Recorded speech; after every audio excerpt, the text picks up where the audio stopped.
경계선 지적 기능의 이해. 여러분 안녕하세요. 이번 시간에는 경계선 지적 기능에 대해 이해하고 알아보는 시간을 가져보겠습니다. 경계선 지적 기능 아동은 지적 능력의 범주에서 지적 장애에 해당되지는 않지만 평균적인 지능보다는 낮은 지능을 가지면서 학교와 일상생활에서의 어려움으로 부적응하는 아동을 말합니다.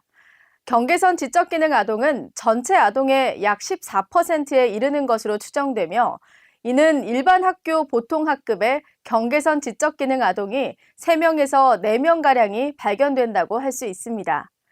경계선 지적 기능 아동의 인지 기능 수준은 IQ 71에서 84로 말 그대로 경계선에 위치하며 전반 인지 기능을 발휘할 수 있지만 인지 기능을 효율적으로 발휘하기 위한 속도나 효율성 면에서 곤란을 보이는 것이 특징적입니다.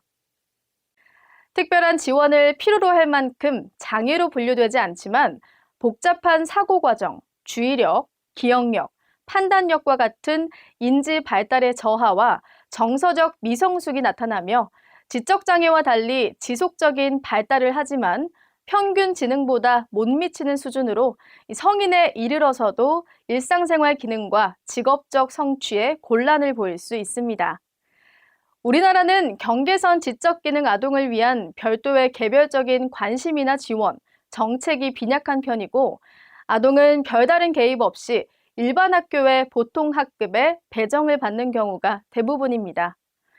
경계선 지적 기능 아동은 먼저 정규 학업 교과 과정에서 요구하는 학습 수준에 도달하지 못하면서 문제가 드러나게 되며 정서적 미성숙으로 충동, 순진성, 감정 표현의 제한 등의 어려움을 겪으며 또래 및 학교 상황에서 집단 활동의 어려움, 관계 내에서 소외되고 따돌림을 당하는 경우가 많고 빈번한 실패 경험으로 유능감 및 자존감 저하와 우울, 불안, 좌절감 등과 같은 2차적인 정서적인 문제를 초래할 가능성을 높입니다. 경계선 지적 기능 아동의 일부는 청소년기가 되면서 극심한 스트레스와 부적응으로 학업 중단, 자퇴, 가출, 절도 등의 품행 장애로 이어지기도 합니다. 경계선 지적 기능의 청소년들이 범죄의 가해자 혹은 피해자로 등장하는 사례는 심심치 않게 매체를 통해 드러나고 있습니다. 그러나 이들을 보호하고 자립할 수 있는 장치나 지원 체계는 미비한 실정입니다. 특히 경계선 지적 기능 아동은 개입과 지원, 지지에 따라 발달의 과정이나 적응의 정도가 달라지므로 경계선 지적 기능의 아동의 특성을 고려한 개입이 절실해 보입니다. 그러나 대부분의 아동은 이르면 초등학교 입학 후에 발견되거나 늦으면 고등학교 진학 후에 발견되며 혹은 아예 경계선 지적 기능에 문제가 있는지도 모른 채 성인이 되기도 합니다. 문제는 경계선 지적 기능 아동을 발견하고 선별한다 해도 뚜렷한 개입 전략을 확보하지 못한 상태이고 양육자나 교사 모두 어떠한 도움을 주어야 할지 난감해하는 경우가 많습니다. ADHD, 지적장애, 자폐증과 같이 뚜렷한 개입 전략을 갖춘 지원체계 역시 부족한 편으로 경계선 지적 기능 아동은 실천적, 정책적으로 사각지대에 놓여 있다고 볼 수 있습니다. 그럼 이번 시간을 통해 경계선 지적 기능의 개념과 유사 진단군과의 차이를 이해하고 이를 바탕으로 경계선 지적 기능을 가진 아동의 특성과 문제점들을 파악해 볼 것이며 선행 연구 및 정책 지원과 관련하여 경계선 지적 기능을 둘러싼 국내외 동향을 살펴봄으로써 경계선 지적 기능 아동을 정확하고 면밀하게 이해하는 기초 자료의 역할을 알아보겠습니다. 이번 시간에는 경계선 지적 기능의 개념과 경계선 지적 기능 아동이 겪는 어려움에 대해 알아보고 경계선 지적 기능 관련 해외 사례에 대해 살펴보겠습니다. 이번 시간을 학습한 후에는 경계선 지적 기능의 개념에 대해 이해할 수 있으며 경계선 지적 기능 아동이 겪는 어려움들을 파악할 수 있습니다. 또한 경계선 지적 기능과 공존 병리에 대해 이해할 수 있게 될 것입니다. 1. 경계선 지적 기능의 개념. 경계선 지적 기능의 개념에 대한 정의를 살펴보겠습니다. 먼저 정신질환의 진단 및 통계 편람에 의하면 IQ 71에서 80 사이에 해당하며 지속적인 관심을 가지고 주의해야 할 발달 장애군으로 지칭하며 미국의 의학사전 및 관련 사전에서는 적응 행동에 가벼운 장애를 가지고 있는 IQ 71에서 80 사이에 해당하는 아동을 말합니다. 마지막으로 교육 분야에서는 학습 지진화와 지적 능력의 저하로 인해 또래의 학업 향상이나 발전에 비해 그 정도가 열등하며 학업 성적이 뒤떨어지는 학생을 지칭합니다. 경계선 지적 기능 아동의 개념이 아직 불분명합니다. 경계선 지적 기능 아동을 선별하는 데 사용하는 지능 검사의 종류가 매우 다양하고 각 지능 검사의 개정판이 발표되면서 그 기준에 변화가 생겼으며 학자들마다 경계선 지적 기능에 대한 정의가 달라 경계선 지적 기능의 정의와 선별에 대한 합의가 어려운 실정입니다. 대부분은 지능 검사의 판단 기준으로 지적 장애, 경계선 지적 기능, 평균 지능의 구분을 활용하며 특히 경계선 지적 기능과 경도의 지적 장애 간 특성이 비슷하므로 지적 기능과 적응 기능, 그리고 두 기능 간의 불일치에 대한 세심한 평가가 필요합니다. 경계선 지적 기능에 관한 학계의 정의를 종합적으로 살펴보면 다음의 3요소로 합의되고 있음을 확인할 수 있습니다. 먼저 지적 장애의 준거 기준보다는 높고 평균에서는 1표준 편차 아래에 해당되는 IQ 71 이상 84 이하 범주의 지적 기능을 가지며 적응 기능의 결함을 동반합니다. 그리고 18세 이전에 나타납니다. 지적 장애에 해당되지는 않지만 평균적인 지능보다는 낮은 지능을 가지면서 학교와 일상생활에서 어려움으로 부적응하는 아동을 말합니다. 지적 장애와 지능 편차를 구분하는 표를 살펴보겠습니다. 경도 지적 장애와 경계선 지적 기능은 장애 판정 여부가 가장 큰 차이라 할 수 있습니다. 경도 지적 장애는 장애로 구분하지만 경계선 지적 기능은 장애가 아닌 지능의 범주로 보기 때문입니다.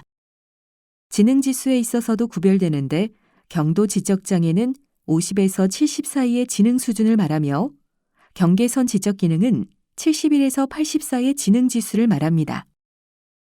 경도 지적 장애의 특징과 경계선 지적 기능의 특징은 거의 유사합니다.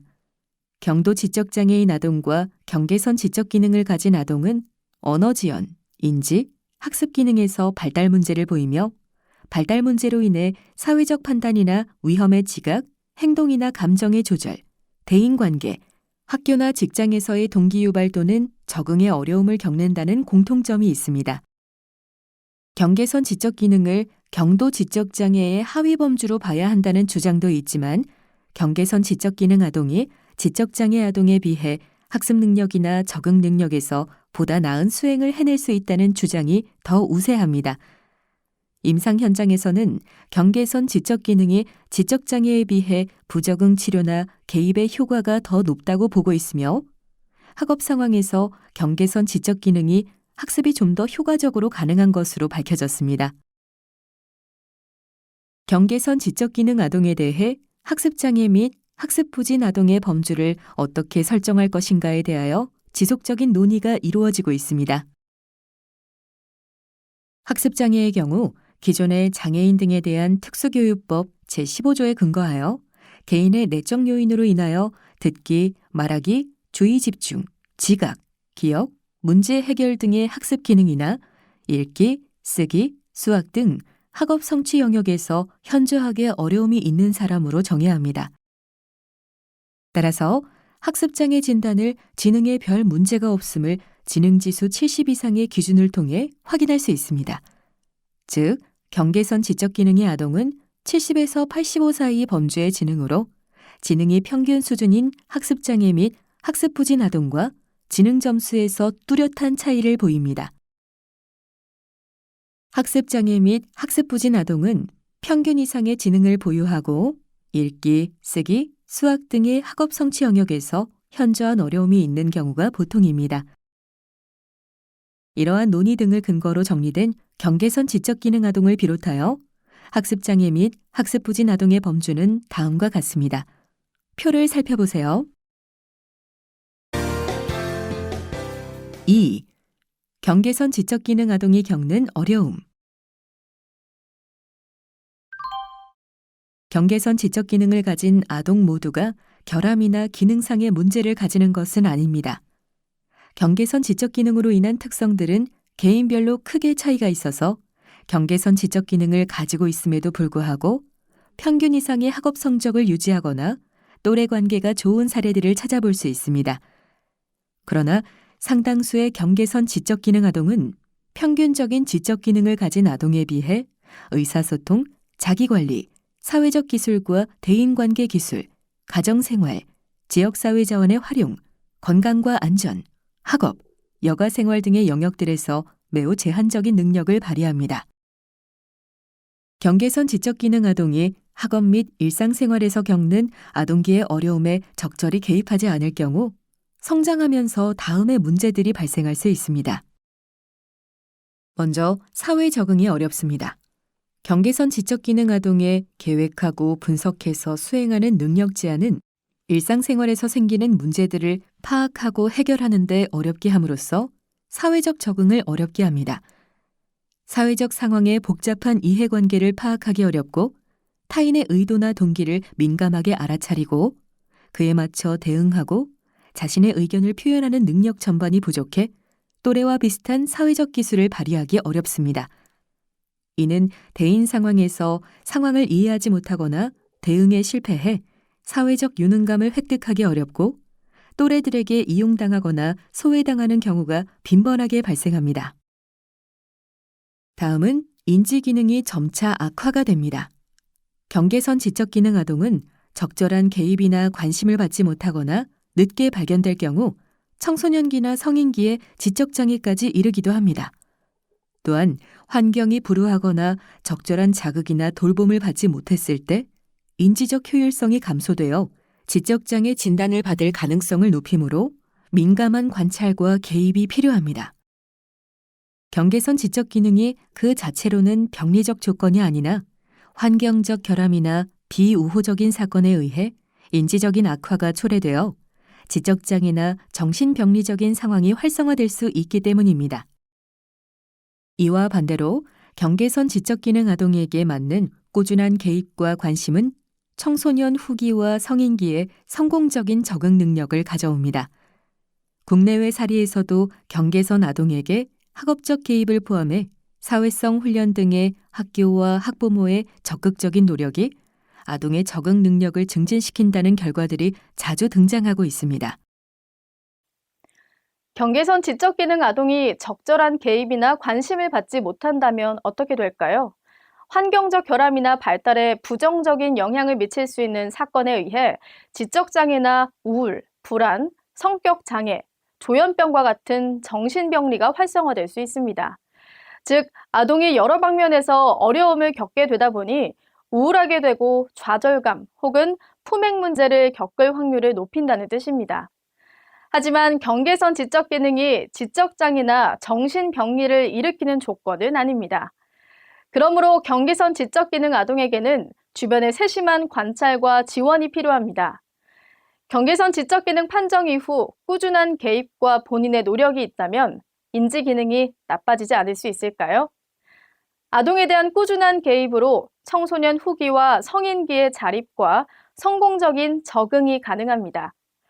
정확히 조사된 바는 없지만 경계선 청소년들이 대학 진학과 취업, 결혼 등이 가능했던 사례들이 있으며 개입 유무에 따라 아동의 적응력이 달라진다는 결과들이 많이 보고되고 있습니다. 경계선 지적 기능 아동은 정서 행동적인 측면에서 이러한 어려움을 겪기 쉽습니다. 정서 행동적인 어려움은 다음 시간에 다룰 정서적 특성에서 보다 상세히 다루겠습니다. 경계선 지적 기능과 동반하여 나타나기 쉽거나 별도의 판별이 필요한 문제들은 다음과 같습니다. ADHD는 발달적으로 부적절하고 손상된 주의력 또는 비정상적인 활발함, 그리고 충동적인 성향이 심각하고 지속적인 특성이 있습니다. 경계선 지적 기능과 함께 공존해서 진단받는 경우가 종종 나타납니다. 주의력 결핍이나 충동성이라는 행동 증상이 경계선 지적 기능 아동의 특성과 동일하기 때문에 이 둘이 공병된 상태인지 혹은 ADHD와 경계선 지적 기능이 어떤 영향을 서로 주고받았는지를 면밀히 살펴볼 필요가 있습니다. 즉, 경계선 지적 기능 아동은 이해가 되지 않아 산만한 행동을 보이고 주의를 기울일 수 있는 양의 부족과 관련이 있으며 ADHD 아동은 대체로 산만해서 이해하지 못하는 경우가 많고 주의 기제가 손상되어 있습니다. 주로 ADHD는 약물 치료에 효과를 보이지만 경계선 지적 기능 아동의 주의력 문제를 해결하기 위해서는 약물 치료가 효과적이지 않은 것으로 알려져 개입 전략도 달라질 수 있습니다. 이어서 적대적 반항장애는 권위적인 인물에 대해 부정적이고 반항적이며 불순종적이고 적대적인 행동 증상이 지속되는 경우를 말합니다. 적대적 반항장애의 특징으로는 자주 어른들과 논쟁을 벌이며 쉽게 이성을 잃고 규칙 준수를 거부합니다. 또 자신의 실수에 대하여 다른 사람을 탓하며 고의로 남을 괴롭히기도 합니다.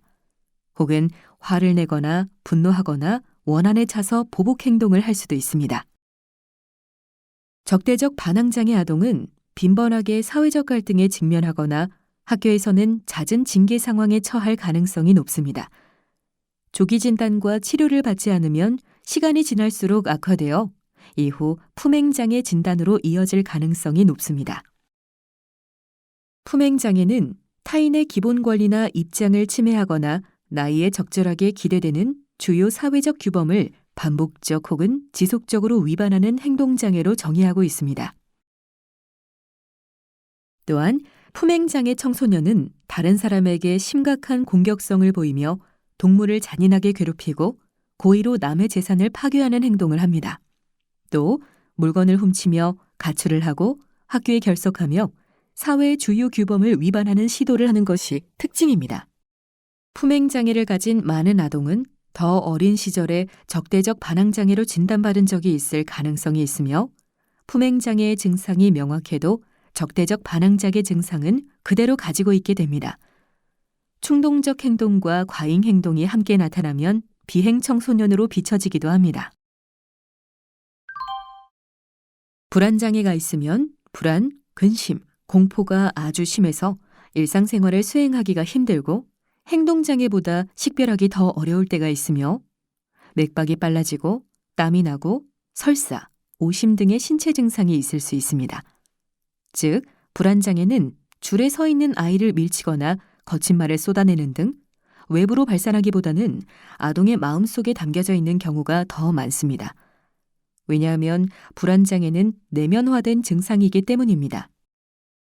불안장애가 있는 아동들은 죄책감이나 두려움, 짜증을 경험하지만 부모나 교사가 모르고 지나칠 가능성이 많습니다. 갑작스런 체중 감소, 불면증 또는 등교 거부 같은 실제적인 행동으로 표출될 때에야 비로소 아동에게 관심을 가지게 됩니다. 정서장애와 우울장애에 대해 알아보겠습니다.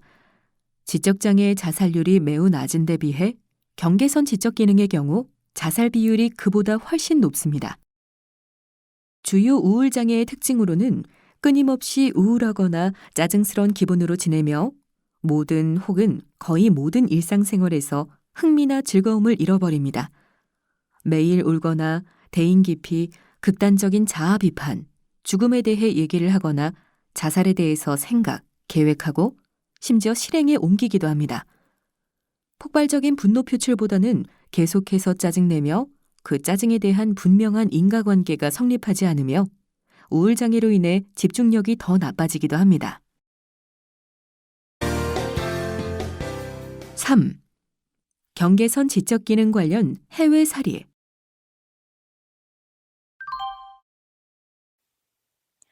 해외 선행 연구에서 나타난 경계선 지적 기능에 대한 조기 개입 필요성의 해외 사례를 알아보겠습니다. 미국을 비롯한 대부분의 나라에서 경계선 지적 기능은 장애 진단에서 배제되고 있으며 최근 들어 경계선 지적 기능을 가진 개인들의 문제에 대한 심각성이 인식되어 연구들이 늘어나고 있으나 아직은 정의나 진단과 관련된 구체적인 결과들을 도출하지 못하고 있는 실정이며 연구들은 경계선 지적 기능과 정신병리의 관련성, 범죄 관련 연구, 교육계에서 보다 효과적인 학습을 위한 대상 연구 등이 대부분입니다.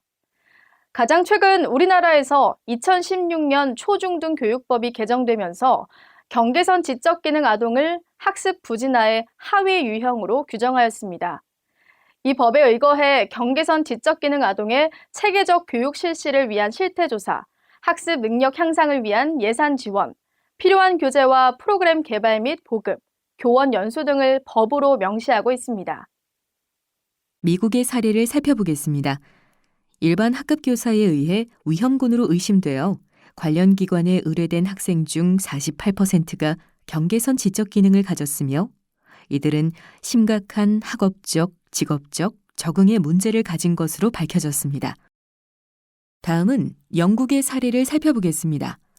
단면적 인구 집단 조사에서 16에서 74세까지의 일반 성인을 대상으로 정신질환적 장애, 지적 수준, 사회적 기능과 서비스 사용에 대한 연구를 실시하였습니다. 전체 연구 대상자 중 12.3%가 경계선 지적 기능으로 나타났으며 이들은 IQ 85 이상의 사람들에 비해 사회적으로 더 많이 결핍되어 있습니다. 신경증 장애, 약물 남용, 성격 장애의 비율이 더 높았으며 정신과 약물 처방을 더 많이 받고 있었고 직업과 관련한 문제들이 더 많았으며 응급치료를 포함하여 더 많은 서비스를 이용하는 것으로 나타났습니다. 네덜란드의 사례를 살펴보겠습니다. 2011년 지적기능과 범죄인에 대한 연구에 따르면 전체 범법자 249명 중 36.6%가 경계선 지적기능에 해당했으며 지적장애에 해당하는 지능을 가진 사람은 10.4%였습니다. 또한 평균적인 지능을 가진 범법자와 비교했을 때 경계선 지적 기능을 가진 범법자들이 더 어린 연령이었다고 밝혔는데 이는 경계선 지적 기능일 경우 더 어린 연령의 범죄자가 될 우려가 크다는 의미일 수 있습니다. 성인기의 경계선 지적 기능에 대한 해외 연구들을 알아보겠습니다.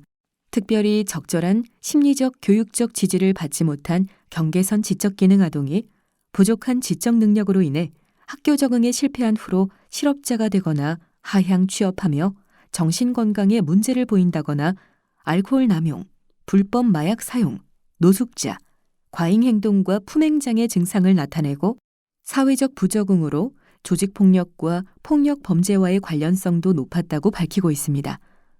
우리나라에서는 관련된 연구나 자료를 찾아보기가 어렵지만 우리의 실정 또한 크게 다르지 않을 것이라 추측할 수 있습니다. 경계선 지적 기능을 가진 사람은 가해적인 상황뿐만 아니라 부족한 인지 기능으로 인해 다단계, 사기, 다른 사람의 범죄를 뒤집어 쓰거나 속임을 당하는 등의 피해를 입는 경우도 심심치 않게 볼 수 있으며 부모의 보살핌과 방어망이 적은 시설 보호 아동이나 저소득층 아동이 경계선 지적 기능을 가진 성인으로 성장했을 때 피해를 당할 위험도가 더 클 수 있습니다. 사회적으로 만연되어 있고 고질적인 문제들 중의 일부가 경계선 지적 기능과 관련되어 있지만 공식적으로 교육적, 사회적, 정신적 건강을 위한 서비스를 거의 받지 못하고 있습니다. 우리 사회는 상위의 기술 발달이 가능한 사람들뿐만 아니라 중하위의 기술을 담당할 사람들을 포함하는 인적 자원의 완전 발달을 도모해야 합니다.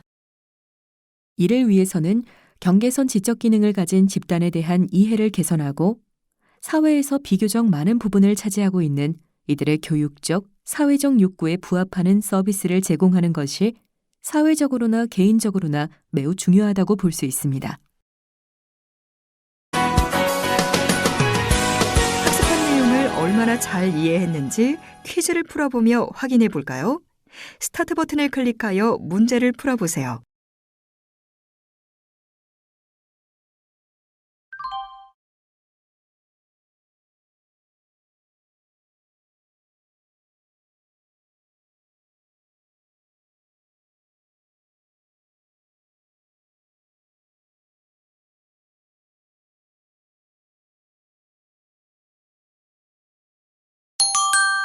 정답입니다.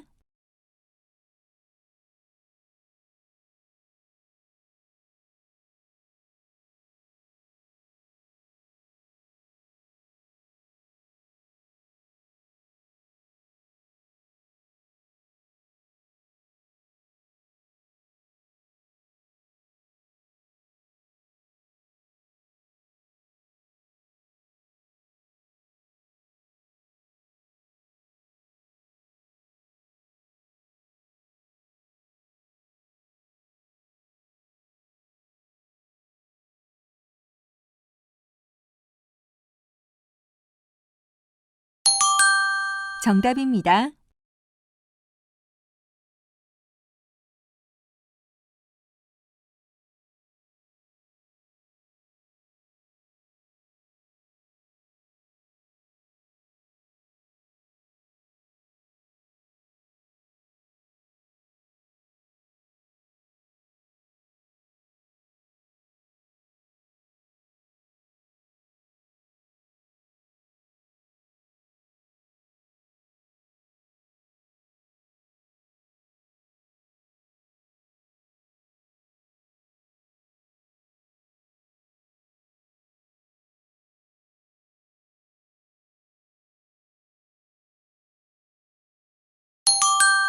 정답입니다.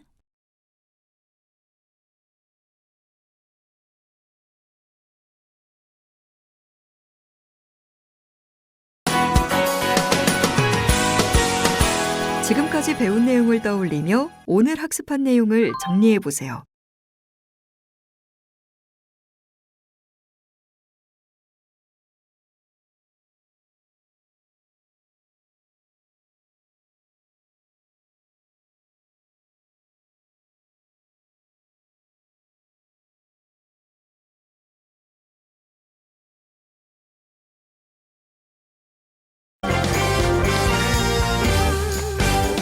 이상으로 학습을 마치겠습니다. 수고하셨습니다.